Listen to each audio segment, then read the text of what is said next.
मित्रों, अब मैं जिस फसल में खड़ा हूँ आप देख रहे होंगे, बेहद ही खूबसूरत फूलों से लदी हुई ये फसल दिख रही है और इस फूल का जो मुंह है वह सूरज की तरफ दिख रहा है।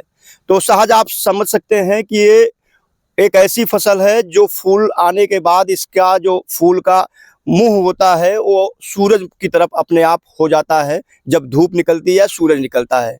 इसीलिए इसको सूरजमुखी के नाम से जाना जाता है, यानी सूरज की तरफ मुख रखने वाला ये फसल है। और यह जो है भारत की 7वीं सबसे बड़ी प्रमुख तिलहनी फसलों में गिना जाता है सूरजमुखी।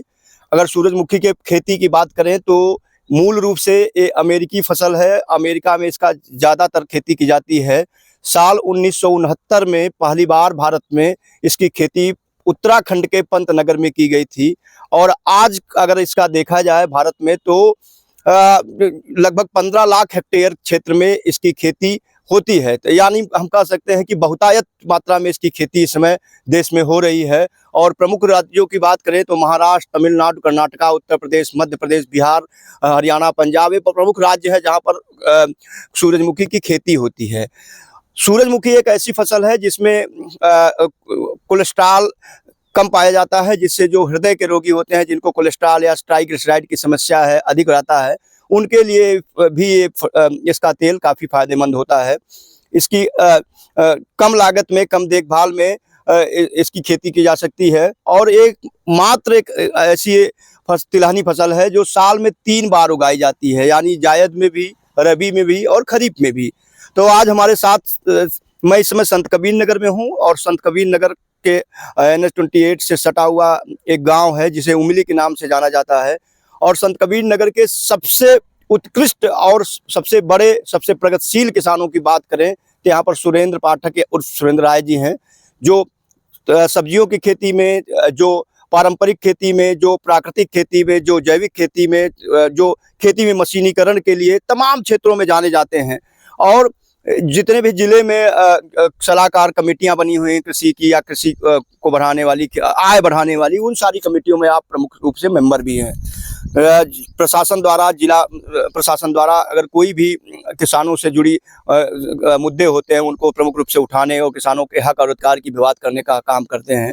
तो हमारे साथ सुरेंद्र राय जी हैं, जानेंगे कि ये जो सूरजमुखी है इसकी खेती, व्यावसायिक खेती कैसे करें और कैसे इन्होंने इस खेती को किया है, कितना लाभ है। सर, आपका बहुत बहुत स्वागत है। सर, सर्वप्रथम आपका भी स्वागत है कि हमारे जैसे किसान के पास आप पहुँचे। बहुत बहुत आपको धन्यवाद जो है। सर, जो है ये खेती जो है हम हमेशा नई नई करते रहते हैं। जो है कई सालों से हम जायद फसल में इसको लेते हैं। सूरजमुखी का जो है, सूरजमुखी जो है तिलहन वाली फसल है। इसमें फ़ायदा बहुत है। इसमें सबसे फ़ायदा ये है कि इसमें 50% आपको जो है इसके ऑयल पड़ते हैं, तेल मनी निकलता है जो है। और इसको खाने में फ़ायदा बहुत है जो है। और इसकी लोग पूड़ी वूड़ी जब खाते हैं तो देसी घी की तरह इसका जो है स्वाद आता है। जी। और बहुत बढ़िया है इसमें जो है, और फ़ायदा भी है। इसमें लागत कम है। अच्छा, अगर हम अब शुरुआत से बात की, आपने जायद की फसल ली है तो कौन से महीने में इसकी बुआई आपने की थी? हमने थोड़ा लेट, मार्च में। अच्छा, मार्च में। हाँ, वैसे कब बुआई कर देनी चाहिए? इसकी फरवरी में कर देना चाहिए। फरवरी से मार्च के बीच में कर देना चाहिए। मैं देख पा रहा हूँ, जैसा देख पा रहा हूँ कि आपने बेड बना करके और बेड में 2-2 लाइनें लगाई हैं। तो जो आपने बुआई का तरीका अपनाया, कितना क्या बुआई का तरीका रहा? बेड कैसे बनाया, इसके बीज कैसे रोपे गए? बेड बनाने वाली हमारे पास मशीन है। बेड बना करके जो है बोने वाली भी मशीन थी जो है, लेकिन उससे नहीं बोए, हमने लेबर से बुआई इसका करवाया जो है। दूरी निश्चित करके और लाइन से लाइन और पौधे से पौधे दूरी निश्चित करके हमने जो है बुआई करवाया। आप खुद देख रहे हैं कि किस तरह का है। आपको खुद दिखाई दे रहा है जो है। हम सिस्टम में किए हैं। और जो भी खेती इसमें, इसके पहले मटर लिए थे जो है। मटर भी हमारा बेड पर था और बहुत बढ़िया मटर था जो है। कितना लाभ आपने मटर से कमाया? मटर से हमको ज्यादा लाभ है। इस साल जो है इतना बढ़िया रेट था, 50 रुपया किलो जो है हमारा इसी खेत से चला गया है जो है। और बहुत बढ़िया प्रॉफिट मिला और बहुत बढ़िया। अच्छा, मैंने देखा था कि पछेती खेती आपने की थी जब मटर बाजार से गायब हो रहा था। हाँ, मटर जब बाजार से गायब हुआ था, जैसे 2 ही समय उसका, कोई भी फसल हो 2 ही समय उसका जो है, जैसे इस समय सब्जी जो है देखिए गायब हो गई है और सब्जी का रेट इन समय बहुत बढ़िया है, चाहे लौकी हो, कोहड़ा हो, सरपुतिया, घेवड़ा, करेला, कोई भी सब्जी हो, इस समय 50 रुपया के लमसम सब मिल रहा है। यहाँ तक 400 रुपया पसेरी करेला भी मिल रहा है जो है। जी जी। सभी से सब्जियों का दाम बढ़ गया है। जब उपज कम होगा जो है, उत्पादन कम होगा, तभी रेट मिलता है, या तो पहले रहिए या तो बाद में रहिए जो है। अच्छा, एक चीज और मैं जानना चाहूंगा, बेड के बीच की दूरी कितनी होगी लगभग? 4 फुट। अच्छा, 4 फुट। हाँ। अच्छा, पौधों से पौधों की दूरी कितनी है? पौधों से पौधों की दूरी 1 फुट है जो है। अच्छा, 1 फीट। हाँ। अच्छा, हम बात करें कि प्रति एकड़ बीज की, तो कितने बीज की आवश्यकता पड़ती है? प्रति एकड़ में जैसे अगर जो हम छिटुआ बीज द्वारा करते हैं तो उसमें ज़्यादा बीज लगते हैं, उपज भी कम होता है, जमाव भी कम होते हैं। जी जी। अगर जो हम सिस्टम से करेंगे जो है, लाइनिंग करेंगे और सिस्टम से उसकी बुआई करेंगे, उसमें बीज भी कम लगेगा और उसका जमाव भी अच्छा होगा और पैदा भी बढ़िया होता है जो है। अच्छा अच्छा। हम्म। अच्छा, एक चीज और मैं जानना चाहूंगा, क्योंकि आपने जायद की फसल देख रखी है और इस साल तापमान 50 डिग्री सेल्सियस तक चला गया, तो जायद की फसलों के लिए सिंचाई की ज्यादा आवश्यकता पड़ती है और खासकर मई और जून के महीने में तो बहुत गर्मी पड़ी है। कितनी सिंचाई लगभग टोटल? सिंचाई की बात है, मौसम के ऊपर है। इस समय इतनी गर्मी है जो है। जी जी। पहले जो है मार्च वर्च में तो कम सिंचाई करना पड़ा जो है जी, लेकिन इस समय तो हफ्ते में 1 बार पानी चलाना पड़ रहा है। और हमारा ये बेड है जी जी, ये जो है, इसके जो है सीने से पानी ये फसल पाती है, तब इस तरह का इसका ग्रोथ है और इतना बढ़िया है जो है। जी जी। अगर जो हम पानी पूरे खेत में चलाते जो है हाँ। तो इस तरह की फसल नहीं होती जो है। कोई भी फसल हो, चाहे जो भी फसल हो, बेड पर रहेगी तो उसकी उपज अच्छी होगी जो है, और उसका बढ़वार पैदावार सब अच्छा होता है जो है। तो आपके सामने है, बेड पर ये है और बेड के नाते जो है इस पर पानी जो है ये सीने से केवल है जो है। जी जी। केवल हम नाली में पानी चलाते हैं और सीना इसमें आ जाता है और इससे जो है फसल अच्छी होती है जो है। अच्छा, ये तो हो गई सिंचाई की बात। फसल की बुआई के बाद इसके खरपतवार नियंत्रण के लिए गुड़ाई की भी जरूरत पड़ती है, या बुआई के बाद सीधे फसल कटाई करनी होती है? जैसे खरपतवार इसमें जो है बहुत नहीं उगता भी है। इसके जो है हम लोग पहले एक बार जो है मैंने पैराक्विट जो है नाले में डाल दिया था जो है, वो सब खरपतवार जल गए थे जो है। और बेड पर जहाँ फसल जब जबर हो जाती है तो उसका खरपतवार नहीं कुछ कर पाता है जो है। अच्छा। चाहे मजबूत जो होता है वही दबाता है जो है। अगर जो फसल मजबूत है तो खरपतवार को दबा देता है, अगर खरपतवार जबर है तो फसल को दबा देता है। जी जी। इसलिए इसमें खरपतवार को बहुत नियंत्रण की बात नहीं है। और उससे तो खरपतवार मशीन है जुताई वाली, हम जुताई भी करवा देते हैं जो अच्छा अच्छा। अच्छा, मतलब सारी जो नियंत्रण है वो मशीनों का भी इस्तेमाल कर रहे हैं। एक चीज़ और मैं जानना चाहूँगा, जैसे आपकी फसल बहुत स्वस्थ दिख रही है, सेहतमंद दिख रही है, तो इसका क्या राज है? कौन से खाद उर्वरक का उपयोग करते हैं? इसमें देखिए, हम वैसे मटर भी लगाए थे और फिर मटर के बाद जो है, मटर के पहले भी हम देसी खाद डाले थे। जी जी। हम जानवर भी रखे हैं, गिर गाय है हमारे पास, मुर्रा भैंस है जो है। जी जी। और फिर जब इसको हम लगाए हैं जी जी सूरजमुखी का जो है, तब भी हम जो है खाद डाले। एकड़ में कितनी गोबर? 3 टाली। अच्छा, 3 टाली। हाँ, 1 एकड़ में 3 टाली। एक बीघे में जैसे एकड़ तो हर जगह बराबर है जो है, 3 टाली जो है डाले थे जो है।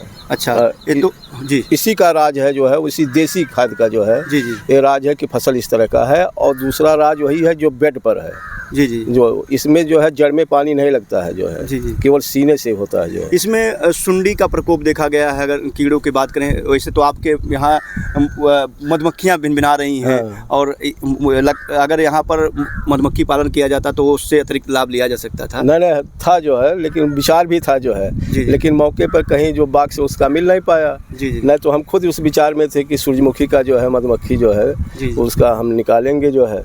अभी कोशिश भी कर रहे हैं। आपके देख लीजिए, आपके सामने है कि कितनी मधुमक्खी यहाँ जो है जी जी जी निवास कर रहे हैं और पराग सब छोड़ रहे हैं। फसल के लिए बहुत फायदेमंद है और पर्यावरण के लिए भी शुभ संकेत है। हाँ, शुभ संकेत है। अच्छा, ये तो हो गया, लेकिन आमतौर पर देखा गया है कि इसमें बोरर सीड या सुंडी का प्रकोप देखा गया है। तो क्या आपके फसल में इस तरह की कीड़ों का प्रकोप दिखा? नहीं, कीड़ों का प्रकोप हर चीज़ जो है जी जी उसी खाद के ऊपर है जी जी। अगर जो आपके खेत में देसी खाद है तो समझिए कोई बीमारी जल्दी नहीं आने वाली है। अगर जो आप ऐसी अंग्रेजी दवा वो खाद दवा डालते हैं जो है, उससे जो है फसल को भी नुकसान होता है और स्वास्थ्य के लिए भी नुकसान होता है, हर तरह से नुकसान होते हैं। जहाँ तक हो सके हम देसी खाद ही डाल करके जो है फसल को उगाएं। लोग कहते हैं नहीं होगा, और आपके सामने है देखिए जो है देसी खाद, इसमें एक छटाक खाद जो है अंग्रेजी नहीं पड़ा। लोग खास कर तिलहन फसल जिसकी पेराई होती है, सीधा केमिकल हमारे शरीर में जाता है। लेकिन उनके लिए जो जो लोग केमिकल पर खेती करते हैं, अगर उनकी फसल में, सूरजमुखी की फसल में इस तरह के कीड़े, सुंडी या अन्य दूसरे कीड़े दिखाई पड़ते हैं तो आप इमिडाक्लोप्रिड का प्रयोग कर सकते हैं इन कीड़ों के नियंत्रण के लिए। वैसे राय साहब के इस फसल को आप देख करके खुद प्रेरित हो सकते हैं कि जैविक खेती करें, गोबर की खाद का इस्तेमाल करें, या कीड़ों की दशा में आप जैव कीटनाशी का बना करके उसका इस्तेमाल करें। अगर बनाने की विधि के बारे में नहीं पता है तो अपने नज़दीकी जो कृषि विज्ञान केंद्र है, कृषि महकमा है, वहाँ जा करके भी आप जानकारी लेकर के इस तरह का नियंत्रण कर सकते हैं। ये तो हो गई सिंचाई की बात, बीज की मात्रा की बात, बुआई की बात। अब हम बात करें उत्पादन की बात, तो 1 एकड़ में कितना तक उत्पादन ले लेते हैं, कितनी लागत आ जाती है? ये समझिए जो है लागत इसमें बहुत ज़्यादा नहीं है। टोटल लागत हमारा इस में अभी जो है लेबर ओवर चार्ज लेकर के जो है कटाई उटाई लेके 10-11 हज़ार रुपया जो है इसमें लागत लमसम आएगा जो है। जी जी। अभी तो जोड़ा नहीं गया है, लेकिन उम्मीद यही है कि यही आएगा जो है लागत जो है, क्योंकि बीज भी कम लगा था जो है, क्योंकि हम लाइन से बोए थे जो है, और इसमें कोई पानी केवल चला है और बाकी जो है हम खरपतवार जो है मशीन से नियंत्रण कर लिए थे जो है, तो लागत तो कम होता है इसमें जो है। और पैदावार कितने कुंटल तक हो जाती है लगभग? हाँ, इसमें जो है हम यही समझते हैं कि 10-12 कुंटल जो है जी जी प्रति एकड़ के हिसाब से हो जाता है। और लेकिन हमारी जो फसल आज बता रही है कि हम उससे ज़्यादा लेंगे जो है। पिछले साल से हमारा फसल बहुत बढ़िया दिखाई दे रहा है, उससे ज़्यादा भी उपज लेगा। औसतन उपज यही है कि 12 कुंटल से ऊपर ही इसमें आएगा जो है। एक चीज़ और है, सरकार ने सूरजमुखी को MSP में जो मिनिमम सपोर्ट मूल्य है या कह दिया जाए न्यूनतम समर्थन मूल्य है, उसमें इसको शामिल किया है सूरजमुखी को। बहुत कम ऐसी फसलें हैं, 22-23 फसलें हैं जो टोटल शामिल की गई हैं। तो MSP की वजह से लगभग 1 एकड़ खेत से, जैसे पिछले साल का जो वो था लगभग 6400 रुपये प्रति कुंटल था, तो अगर देखा जाए तो अगर 10 से 12 कुंटल अगर आपका होता है तो 60,000 रुपये, लगभग 60 से 70,000 रुपये आपको पूरा बिक्री करके मिलेगा। 10,000 अगर लागत निकाल दिया जाए तो 50,000 प्रति एकड़। तो एक जो 50,000 प्रति एकड़ आपको लाभ मिल रहा है, कितने महीने में की फसल से मिल रहा है? इसमें देखिए एक चीज़ और है जो है, हम मिक्स क्रॉप किए हैं। जी जी। इसमें जो है हमने मूंग भी बोया है जो है, वह भी हमारा जो है लागत से ज़्यादा हमको फ़ायदा वही मूंग के द्वारा मिल जाएगा जो है। जी जी। मिक्स क्रॉप है जो है। जी जी। और इसमें फ़ायदा तो है ही है। अब इसमें समझिए कि बहुत फ़ायदा है, केवल जानवरों को थोड़ा बचाव करना पड़ता है। हम झटका मशीन लगाए हैं आज 5-7 साल से जो है। जी। जानवर नहीं आते हैं, इससे फसल बची हुई है। आपके हमने स्ट्रॉबेरी की भी खेती करते हैं और ड्रैगन फ्रूट वगैरह, लौकी, कोहड़ा, सपुतिया, घेवड़ा, हर फसल की हम जो है करते हैं जो है। जी जी। हमेशा जो है कुछ न कुछ पैसा आता रहता है। लोग कहते हैं खेती में घाटा है, घाटा नहीं है। कर्म करना चाहिए, कर्म करेंगे तो उसमें फ़ायदा है, घाटा नहीं है। इन समय जिसके पास सब्जी होगा बढ़िया पैसा कमा रहा है जो है। जी जी।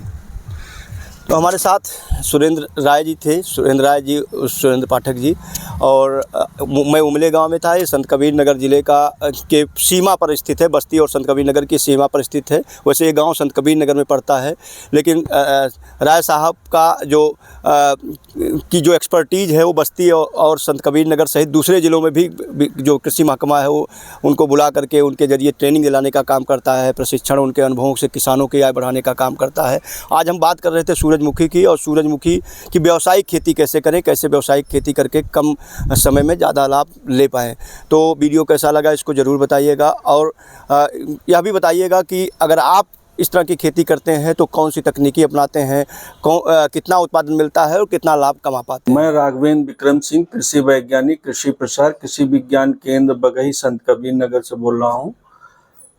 जैसा कि आप सूरजमुखी की ये लहलहाती हुई फसल देख रहे हैं, हमारे कृषि विज्ञान केंद्र के एक बहुत ही प्रगतिशील कृषक हैं श्री सुरेंद्र कुमार पाठक उर्फ सुरेंद्र कुमार राय जी, जो ग्राम उमिला के निवासी हैं, और इनका जो विकास खंड है वो सेमरियावा पड़ता है, जनपद संत कबीर नगर। और ये जो सूरजमुखी की खेती इनके द्वारा की गई है वो कृषि विज्ञान केंद्र के द्वारा ही बीज उपलब्ध करवाया गया था। PAC 334 प्रजाति का यह बीज है, और मार्च के 3rd वीक में इन्होंने इसकी बुआई की थी। मैं किसान भाइयों से यही अनुरोध करूंगा, इस फसल को ज़्यादा से ज़्यादा जो वहाँ के क्षेत्रीय लोग हैं जा कर के देखें, कि इस समय जो फसल की स्थिति है वो बहुत ही अच्छी है और इन्होंने बेड सिस्टम पे इसको कर रखा है। चूंकि मार्च से लेकर के जून जुलाई तक किसान भाइयों का खेत लगभग खाली रहता है, ऐसे में एक 60 तिलहनी फसल के रूप में जायद में हम अगर सूरजमुखी की खेती करते हैं तो ये बहुत ही फायदेमंद साबित होता है, क्योंकि उत्तर प्रदेश सरकार ने और गवर्नमेंट ऑफ इंडिया ने सूरजमुखी की बिक्री सुनिश्चित करने के लिए इसको एमएसपी पर भी जो है रेट घोषित कर रखा है, तो इसलिए इसकी बिक्री में भी कोई समस्या नहीं है और 1 एकड़ में 10 से 12 कुंटल इसकी पैदावार मिल जाती है। और 1 एकड़ में जो इसमें खर्चा आता है, चूंकि बीज बहुत ही कम मात्रा में लगता है, 2 से 2.5 किलोग्राम बीज की आवश्यकता 1 एकड़ में पड़ती है और अगर हम हाइब्रिड का बीज लेते हैं तो 800 से 900 रुपया पर केजी पड़ता है, तो 1800 से लेके 2000 के बीच में सिर्फ बीज की लागत आती है। खाद की बहुत ही कम मात्रा इसमें यूज की जाती है और केवल इसमें एक पानी जो है वो 4-5 पानी देने की आवश्यकता पड़ती है, बाकी इसमें कोई रोग बीमारी भी ज़्यादा नहीं आती है। और ये अगर हम देखें तो जायद में तिलहन के लिए सबसे सर्वोत्तम एक फसल है और बहुत ही कम दिन में ये 90 से 110 दिन में तैयार हो जाती है। तो मेरा सभी किसान भाइयों से निवेदन है कि आप इसको ज़्यादा से ज़्यादा एरिया में बढ़ाएं और ये रबी, खरीफ और जायद तीनों में बोई जा सकती है। तो इसलिए जो भी किसान भाई इसको देख रहे हैं, अगर वो खरीफ में करना चाहें तो बहुत अच्छा समय चल रहा है, इस समय भी ले सकते हैं। अगर वो रबी में लेना चाहें तो अक्टूबर नवंबर का बहुत ही अच्छा उपयुक्त समय होता है, उस समय भी सूरजमुखी की खेती कर सकते हैं और इसमें सहफसली खेती भी कर सकते हैं। और सबसे अच्छी बात है कि अगर जो लोग मधुमक्खी का पालन करते हैं, शहद उत्पादन का काम करते हैं, उनके लिए तो ये अति उत्तम है। वो जो है उसका अलग से फायदा। धन्यवाद।